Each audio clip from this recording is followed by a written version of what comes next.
Nadie en la galaxia recordaba el primer instante en que escuchó hablar de los humanos.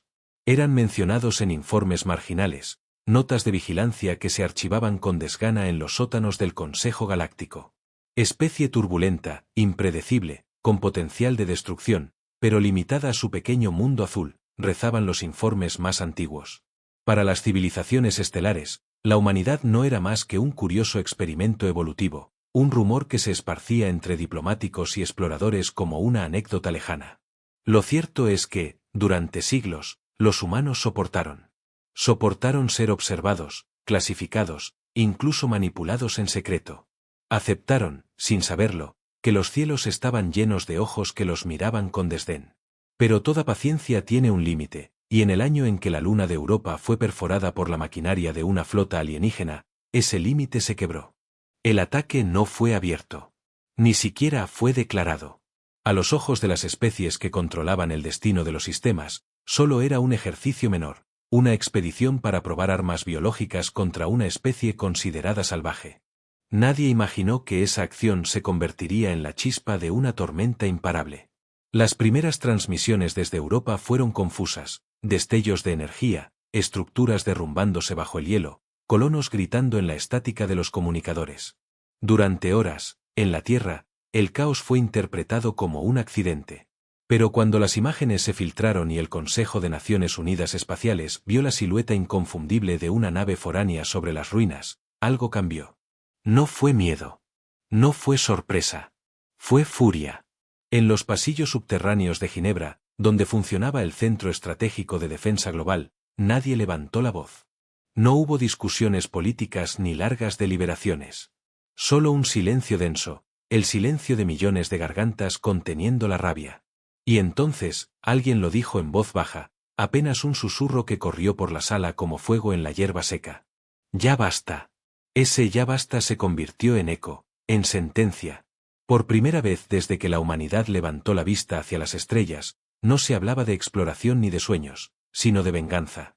La noticia se propagó por el planeta en cuestión de minutos. No hubo discursos oficiales ni cadenas televisivas que suavizaran la verdad. En las pantallas de cada hogar aparecieron los cuerpos congelados de los colonos europeos, los cristales rotos flotando sobre el hielo, y detrás de todo, la sombra arrogante de una nave desconocida. Los humanos miraron esas imágenes en silencio, con los puños apretados. No lloraron. No gritaron. No pidieron clemencia. Solo guardaron dentro de sí una cólera que empezaba a transformarse en algo más. En las calles de las grandes ciudades, la gente se detenía frente a los paneles informativos. En las estaciones orbitales, los ingenieros dejaban caer sus herramientas, comprendiendo al instante lo que vendría.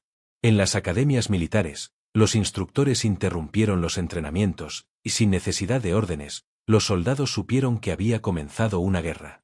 Los observadores alienígenas que registraban el comportamiento humano en secreto no lo entendieron de inmediato. En sus informes iniciales hablaron de respuestas emocionales predecibles, especies primitivas incapaces de organizarse a nivel global. No veían lo que ocurría detrás, un murmullo que se transformaba en clamor, un rugido que estaban haciendo en cada rincón del planeta. El presidente del Consejo Galáctico, una criatura de múltiples ojos y voz grave, pronunció una frase que más tarde sería citada con ironía en los archivos humanos. Ellos no son una amenaza. Carecen de disciplina. La furia no gana guerras. Pero el presidente se equivocaba. Porque, a diferencia de cualquier otra especie conocida, los humanos no necesitaban disciplina para unirse. Bastaba con una sola ofensa para que olvidaran sus diferencias y se lanzaran al abismo como un solo organismo. La furia, en manos de la humanidad, no era debilidad, era el arma más antigua de su especie. En los días siguientes, el planeta entero pareció contener la respiración. Las fábricas se reconvirtieron en silencio, los gobiernos cerraron sus fronteras, los laboratorios que llevaban décadas ocultando proyectos prohibidos empezaron a abrir sus archivos. Había un aire extraño en cada conversación, como si todos supieran que estaban a punto de cruzar una frontera sin retorno. En la base espacial de Nevada, una joven ingeniera llamada Alma Morales escribió en su cuaderno una frase que jamás fue publicada, pero que se convirtió en testimonio del sentir colectivo. No pelearemos por justicia. No pelearemos por gloria. Pelearemos porque nos han obligado. Y cuando la humanidad pelea obligada, no queda piedra en pie. Ese pensamiento, repetido de 1000 formas distintas en millones de mentes humanas, fue el verdadero inicio de la guerra. No hubo una fecha oficial, no hubo declaración. Solo un momento en que toda la especie, como un único ser, se levantó en silencio. Ese instante fue bautizado después como el silencio roto. Ninguna especie lo vio venir. Ninguna especie comprendió lo que significaba despertar a un monstruo dormido. Pero aquel día, sin fanfarria ni discursos, los humanos empezaron a perder la paciencia. La humanidad nunca había estado tan unida. Durante siglos, las naciones habían librado guerras por ideologías, por recursos, por fronteras absurdas trazadas en mapas que el espacio ridiculizaba. Pero después del ataque en Europa, todas esas líneas desaparecieron. Fue como si alguien hubiese borrado de golpe las divisiones, dejando solo un planeta entero dispuesto a levantarse contra el universo. Las pantallas del mundo repitieron una y otra vez la misma imagen, las naves alienígenas abandonando el satélite destrozado, como buitres que se retiran tras devorar. Aquello no fue solo una provocación, fue un insulto. Y los humanos, heridos en su orgullo, no lo tolerarían. Las ciudades se transformaron en colmenas de actividad. En Pekín, las fábricas reactivaron proyectos militares que llevaban décadas sellados en bóvedas de hormigón. En Berlín, los científicos desempolvaron prototipos de armas de energía prohibidas por todos los tratados internacionales. En Sao Paulo, las academias de ingeniería abrieron cursos nocturnos para miles de jóvenes que se ofrecían voluntarios. Y en cada rincón de la Tierra, desde las aldeas hasta las megaciudades, la gente comprendió que había llegado el momento de luchar por algo más grande que ellos mismos. La llamada fue inmediata y visceral. No hubo necesidad de discursos motivacionales. La rabia era suficiente. Familias enteras se presentaban en los centros de reclutamiento. Los científicos que antes habían trabajado aislados se conectaban a redes globales compartiendo hallazgos secretos. Incluso las religiones, que durante siglos habían dividido, declararon una tregua tácita. Los humanos, por primera vez, hablaban con una sola voz. En los pasillos del antiguo CERN, convertido ahora en laboratorio militar, los aceleradores de partículas dejaban de ser instrumentos de investigación pura para transformarse en generadores de nuevas armas. En lo profundo del Pacífico, submarinos ocultos emergían, listos para portar la primera línea de defensa planetaria. En la órbita, estaciones que parecían abandonadas revelaban su verdadero propósito: plataformas de artillería camufladas bajo la apariencia de satélites de telecomunicación. La humanidad siempre había tenido un talento peculiar: convertir la desesperación en creatividad. Allí donde otras especies se paralizaban ante el miedo, los humanos inventaban, improvisaban, creaban monstruos tecnológicos capaces de alterar cualquier equilibrio. Y esa capacidad, que el Consejo Galáctico había despreciado, ahora se desplegaba sin restricciones. El Consejo Espacial Humano, una coalición improvisada entre antiguos rivales, comenzó a organizar lo que llamaron Operación Venganza. Sus líderes no eran políticos, sino militares endurecidos, científicos visionarios y estrategas que habían pasado toda la vida imaginando amenazas imposibles. Por primera vez, no estaban atados a debates burocráticos. La orden era clara: preparar al planeta para una guerra que decidiría el futuro de la especie. En una base secreta en la Antártida, un general veterano pronunció una frase que más tarde sería citada como preludio del conflicto: si quieren medir nuestra paciencia, se van a ahogar en ella. Los meses siguientes fueron un torbellino. Las calles, que antes estaban llenas de rutinas cotidianas, ahora se llenaban de columnas de reclutas. Los niños dibujaban naves humanas combatiendo contra flotas alienígenas, y sus padres pegaban esos dibujos en las paredes como si fueran banderas. No se trataba solo de un esfuerzo militar, era cultural, psicológico, espiritual. La humanidad entera se estaba preparando para lo inimaginable. Mientras tanto, en las transmisiones interceptadas del Consejo Galáctico, se escuchaban las primeras risas incrédulas. Son primitivos, decían. Ni con toda su rabia lograrán organizarse contra nosotros. Aquellas palabras llegaron a filtrarse a la Tierra, y lejos de desmoralizar, encendieron aún más la furia. Porque si había algo que los humanos odiaban más que una invasión, era ser subestimados. En Nueva Delhi, un grupo de ingenieros diseñaba drones de combate capaces de operar en enjambres autónomos. En Nueva York, Las universidades se transformaban en centros de cálculo para simular millones de escenarios de batalla. En Moscú, los viejos arsenales nucleares eran reacondicionados con tecnologías de pulso electromagnético. El mundo, antes dividido por la política, ahora latía como un solo corazón. Los observadores alienígenas, ocultos en sus naves de vigilancia, empezaron a notar algo que nunca habían visto: un planeta entero vibrando con el mismo propósito. Al principio lo describieron como histeria colectiva. Luego, como unificación forzada por trauma. Pero pronto se dieron cuenta de que estaban presenciando el nacimiento de algo imposible, una alianza total, absoluta, irreversible.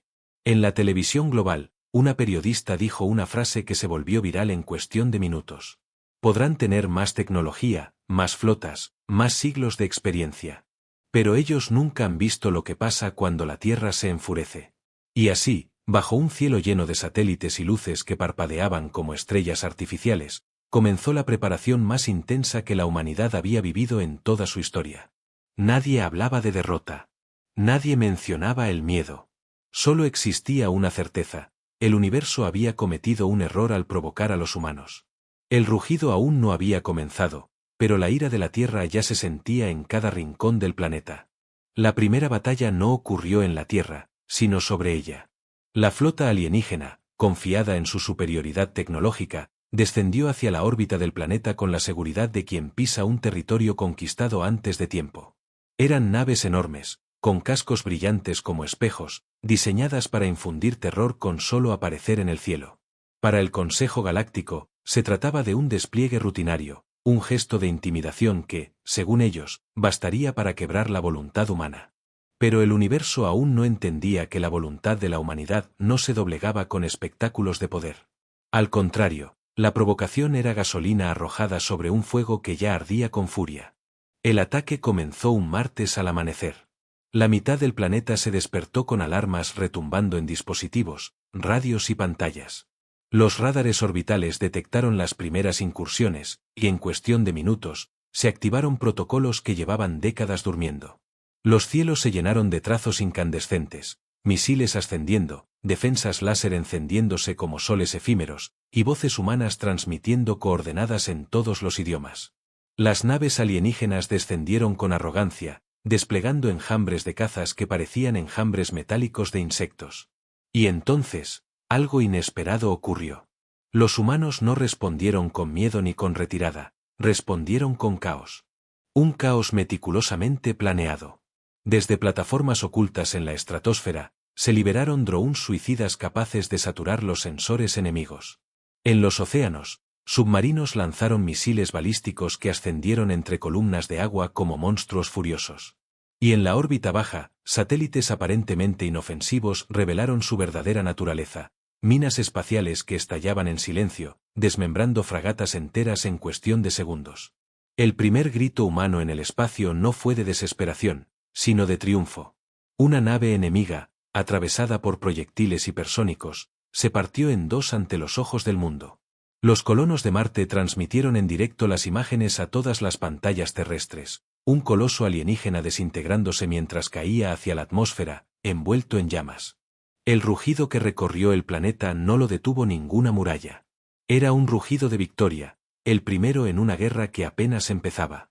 Pero esa victoria tuvo un precio. Sobre los cielos de Tokio, una nave enemiga disparó un rayo de energía que atravesó la atmósfera como una lanza. El impacto arrasó kilómetros enteros de costa, dejando cicatrices humeantes donde antes había ciudades. Miles murieron en segundos. Los sobrevivientes miraban el cielo, no con terror, sino con un odio tan puro que parecía un arma en sí mismo. Los generales humanos no vacilaron. Cada ataque recibido era respondido con ferocidad multiplicada. Donde caía una bomba, los humanos enviaban 10. Donde desaparecía una ciudad, se levantaban 100 nuevos voluntarios. La guerra dejó de ser solo un enfrentamiento de armas, se convirtió en un intercambio de dolor, una competición de resistencia en la que la humanidad tenía siglos de práctica. En el espacio, los combates eran brutales. Los pilotos humanos, sin el entrenamiento de generaciones como los alienígenas, compensaban con improvisación suicida.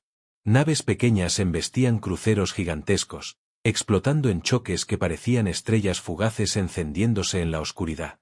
Cada muerte humana era un mensaje: no importa cuánto nos cueste, seguiremos luchando. Los alienígenas, acostumbrados a guerras rápidas, comenzaron a dudar. Sus sensores registraban tácticas que parecían irracionales: emboscadas desde escombros, ataques coordinados desde plataformas en llamas, soldados que continuaban disparando incluso cuando la derrota era inevitable. Los informes se multiplicaban en el Consejo Galáctico, todos con la misma conclusión: la humanidad no se rinde. Una transmisión interceptada de un comandante alienígena, momentos antes de que su nave fuera destruida, se convirtió en leyenda. Estos locos no luchan por victoria. Luchan porque no saben detenerse. La batalla duró 3 días y 3 noches. Cuando finalmente el humo se disipó, el espacio alrededor de la Tierra estaba sembrado de escombros brillando como un nuevo cinturón de asteroides. Docenas de naves humanas habían sido destruidas, pero la flota enemiga también había pagado un precio impensable. La humanidad, por primera vez, había derrotado a un enemigo galáctico en combate abierto. Y lo había hecho con furia, con sacrificio y con un rugido que resonaba en cada rincón del planeta. No estamos solos. Y no seremos su presa. El universo lo escuchó. Y entendió, demasiado tarde, que había despertado a un monstruo al que jamás podría volver a encadenar. La victoria en la órbita terrestre no fue el final, sino el comienzo. El espacio alrededor del planeta, lleno de restos ardientes y escombros flotando como un cementerio de acero, era la prueba de que los humanos podían enfrentarse a los imperios galácticos y sobrevivir. Pero sobrevivir no era suficiente. La furia que había nacido en la Tierra exigía más: venganza. En menos de una semana, la humanidad transformó sus heridas en combustible. Las fábricas trabajaban día y noche, las universidades se convirtieron en centros militares y hasta los hospitales servían como nodos de coordinación para la guerra. Las ciudades seguían llorando a sus muertos, pero el dolor no frenaba nada, lo impulsaba todo. Las colonias de Marte, hasta entonces meras estaciones mineras, revelaron lo que nadie esperaba. Bajo las arenas rojas se ocultaban hangares enteros con prototipos de naves experimentales, veloces, imprevisibles, diseñadas no para resistir, sino para atacar. Marte se convirtió en el primer bastión de la ofensiva humana. Desde las lunas de Júpiter comenzaron a despegar cargueros blindados, reconvertidos en destructores improvisados. Los ingenieros trabajaban sobre la marcha, soldando armas en los cascos de naves civiles, transformando lo ordinario en letal. La humanidad nunca había tenido suficiente tiempo ni recursos para construir una flota digna de los consejos galácticos, pero eso no importaba. Donde otros necesitaban siglos de preparación, los humanos improvisaban en días. Y entonces, llegó el momento que cambió la percepción del universo entero. Una escuadra humana, formada por apenas 8 naves híbridas, se lanzó contra un convoy alienígena en el cinturón de asteroides. Lo que debía ser una emboscada suicida terminó en masacre. Los humanos atacaron desde ángulos imposibles, utilizando los propios asteroides como proyectiles, estrellándose contra los transportes enemigos y detonando cargas en su interior. Las transmisiones del combate recorrieron toda la galaxia, imágenes de soldados gritando antes de inmolarse, naves humanas partiéndose en dos pero arrastrando con ellas cruceros alienígenas, y el silencio final de un convoy entero reducido a chatarra. Por primera vez, el Consejo Galáctico empezó a pronunciar una palabra que nunca había asociado a los humanos: terror. La guerra dejó de ser defensiva. El caos humano comenzó a expandirse por cada rincón del sistema solar. Estaciones de investigación convertidas en fortalezas, colonias olvidadas alzándose en armas, viejos experimentos biotecnológicos liberados sin pudor. La humanidad, en su furia, desenterraba todo lo que había guardado bajo llave durante siglos. En las redes interestelares clandestinas, empezaron a circular grabaciones de los combates. No eran propaganda oficial, sino vídeos filtrados por soldados y civiles, un piloto humano riéndose mientras se lanzaba contra una nave 10 veces más grande, un grupo de colonos que, armados solo con herramientas de minería, resistían durante días contra tropas alienígenas, un niño de Marte levantando el puño hacia el cielo mientras detrás de él una nave enemiga ardía en la atmósfera. Cada uno de esos fragmentos se convirtió en mito. Y como ocurre con los mitos, la verdad ya no importaba, lo que importaba era el eco. En los mercados negros de planetas lejanos, traficantes empezaron a vender grabaciones humanas como si fueran reliquias prohibidas. En academias militares de otras especies, los instructores ponían a sus cadetes los vídeos de las batallas humanas como advertencia. Esto es lo que ocurre cuando subestiman a una especie joven. Mientras tanto, en la Tierra, la furia seguía creciendo. El planeta entero vibraba como un corazón enfurecido. Los líderes ya no hablaban de defensa, hablaban de cazar. La frase que resonaba en cada transmisión era simple, brutal, imposible de ignorar. No esperaremos el próximo ataque. Seremos nosotros quienes golpeemos primero. Y así, los humanos comenzaron su ofensiva. Naves improvisadas se lanzaron hacia sistemas cercanos, golpeando puestos avanzados del Consejo Galáctico, destruyendo estaciones logísticas, sembrando el caos en rutas comerciales. El universo, acostumbrado a guerras ordenadas y diplomacias frías, observaba atónito como una especie que apenas había dominado el viaje espacial hacía unas décadas incendiaba todo lo que tocaba. El caos humano se expandía. Y con él, la leyenda de una especie que, al perder la paciencia, había decidido arrastrar a la galaxia entera a su tormenta. El Consejo Galáctico llevaba milenios gobernando los destinos de cientos de especies. Sus reuniones, solemnes y calculadas, eran el núcleo de un orden que parecía inquebrantable. Allí no había lugar para el caos, ni para las emociones desbordadas. Cada decisión era fría, analizada, dictada por la lógica de civilizaciones que se creían eternas. Pero nada en sus registros los había preparado para los humanos.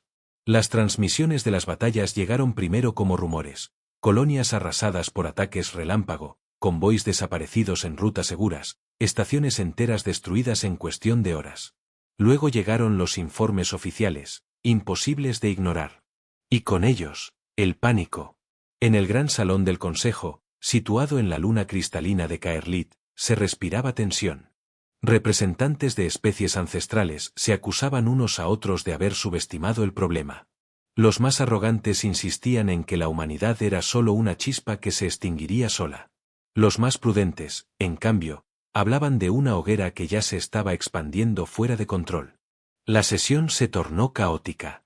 Criaturas de múltiples brazos golpeaban las mesas, diplomáticos de piel traslúcida chillaban en sus idiomas ancestrales, y las inteligencias artificiales que servían como moderadores apenas lograban registrar las interrupciones.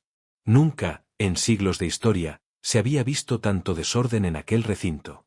Finalmente, el alto canciller, una figura gigantesca cubierta de placas metálicas, alzó la voz. Su declaración quedó grabada en los archivos oficiales. Subestimamos a los humanos. Lo admito. Pensamos que eran salvajes divididos. Pensamos que su furia los destruiría a sí mismos. Pero hemos despertado algo distinto. Hemos creado un enemigo que no conoce el miedo. Las palabras cayeron como un martillazo. Algunos representantes pidieron exterminar a la humanidad de inmediato con armas de aniquilación total. Otros advirtieron que eso solo encendería aún más su rabia. Hubo quienes, temblando, propusieron negociar antes de que fuera demasiado tarde. Pero el Consejo ya no tenía el control. Las noticias seguían llegando, estaciones militares arrasadas en órbitas exteriores, fragatas desaparecidas en saltos de hiperespacio, rutas comerciales interrumpidas por ataque sorpresa. La humanidad no estaba defendiendo su hogar. Estaba cazando. Lo más inquietante eran los testimonios. Soldados alienígenas capturados narraban escenas que parecían imposibles, humanos que avanzaban entre explosiones, cubiertos de sangre y aún así riendo, pilotos que, al quedarse sin municiones, estrellaban sus naves contra los cruceros enemigos con un grito de victoria. Ellos no luchan como nosotros, decían los prisioneros, con voces temblorosas. No buscan sobrevivir. Buscan llevarnos con ellos. El Consejo, por primera vez en su historia, comprendió el sabor del miedo. Ese miedo se transformó en paranoia. Hubo purgas internas, acusaciones de traición, sospechas de espías humanos infiltrados, debates sobre abandonar sistemas enteros para no ser blanco de represalias. Lo que había sido un organismo político perfecto se convertía ahora en una asamblea de criaturas aterrorizadas. En un momento de desesperación, alguien propuso una medida drástica: sellar los accesos al núcleo galáctico y aislar a la humanidad en sus fronteras, como si fueran una plaga que se podría contener. Pero incluso esa idea resultaba absurda. Porque los humanos ya habían demostrado que ninguna frontera podía detenerlos. Un embajador de los XY-Ra, una especie famosa por su frialdad matemática, lo expresó con brutal claridad. No entienden. No son solo un ejército. No son solo una especie. Son un incendio. Y cuando el fuego empieza, no pregunta a quién debe devorar. La frase quedó flotando en el aire, como un presagio. Fuera del consejo, las demás civilizaciones miraban con creciente inquietud. Algunas empezaron a evacuar colonias cercanas a los territorios humanos. Otras, en secreto, consideraban enviar ayuda a la Tierra, no por solidaridad, sino por miedo a ser las siguientes en la lista de objetivos. El orden galáctico se tambaleaba. Y mientras los líderes discutían, la sombra de la humanidad se alargaba cada vez más. El Consejo, acostumbrado a decidir el destino de otros, se vio reducido a una asamblea de especies en pánico, incapaces de detener la tormenta que ellos mismos habían desatado. El universo entero contenía la respiración. Durante meses, los informes habían hablado de una humanidad desatada, de una especie que ya no conocía límites. Lo que empezó como una represalia se había convertido en una campaña de caos que se extendía como un incendio estelar. El Consejo Galáctico, antes soberano e indiscutible, estaba al borde del colapso. Y aún así, ninguno de sus miembros imaginaba lo que estaba por venir. La humanidad no iba a detenerse en los bordes del sistema solar. No iba a conformarse con vengar a sus colonos muertos ni con derrotar a unas cuantas flotas enemigas. Había tomado una decisión silenciosa, compartida en cada rincón del planeta, en cada nave improvisada, en cada soldado y cada ingeniero, llevar la guerra hasta el corazón del Consejo. La ofensiva comenzó al amanecer de un día que la historia jamás olvidaría. Miles de naves humanas, algunas flamantes, otras remendadas con piezas de chatarra, saltaron al hiperespacio en una formación tan caótica como imposible de predecir. No eran flotas ordenadas como las de los imperios estelares, eran enjambres descontrolados que se movían con la misma rabia que latía en sus corazones. El Consejo, en su arrogancia, creyó que podría contenerlos en las fronteras. Activaron defensas planetarias, movilizaron legiones enteras, desplegaron sus armas más antiguas. Pero nada funcionó.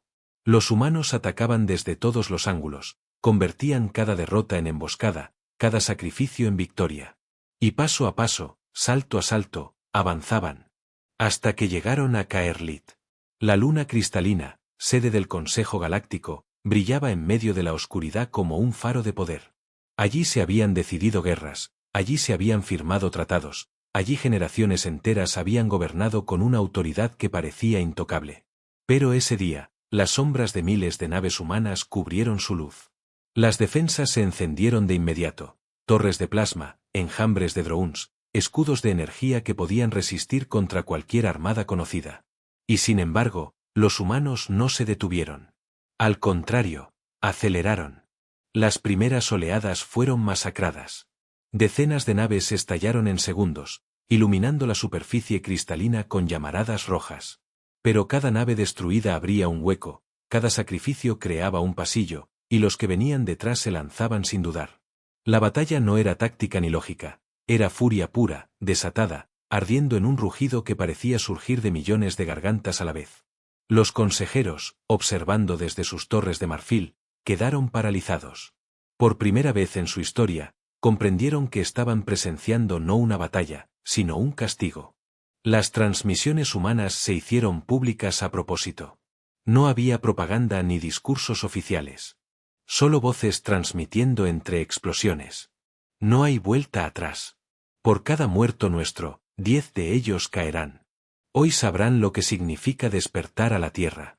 Y entonces ocurrió el momento que grabó fuego en la memoria de todas las especies. Una nave insignificante, apenas un transporte modificado, logró atravesar las defensas. Avanzó envuelta en llamas, con los escudos derrumbándose y el casco hecho pedazos. A bordo, un piloto solitario gritó con voz rota. Este es por Europa, por cada lágrima, por cada muerto. Y estrelló la nave directamente contra la cúpula principal del Consejo. La explosión fue tan brutal que iluminó el sistema entero. La cúpula se resquebrajó, las torres se derrumbaron, y el corazón del poder galáctico ardió bajo el rugido humano. Miles de millones en toda la galaxia vieron el destello, porque los humanos se aseguraron de transmitirlo en cada frecuencia, en cada red, en cada rincón donde existiera vida inteligente. Ese instante se convirtió en leyenda. No importaba qué especie lo presenciara, todos entendieron que el orden cósmico había cambiado para siempre. No eran solo las naves destruidas, ni los consejeros muertos, ni las torres derrumbadas. Era algo más profundo, la certeza de que los humanos habían perdido la paciencia. Las crónicas posteriores lo llamarían de muchas maneras: el rugido de la tierra, el castigo de Caerlit, el fin del consejo. Pero entre los humanos, solo tenía un nombre: el momento inolvidable. Y como dijo un soldado en su última transmisión, mientras el fuego devoraba la luna cristalina: ahora nos recordarán. No porque lo queramos, sino porque no podrán olvidarlo jamás.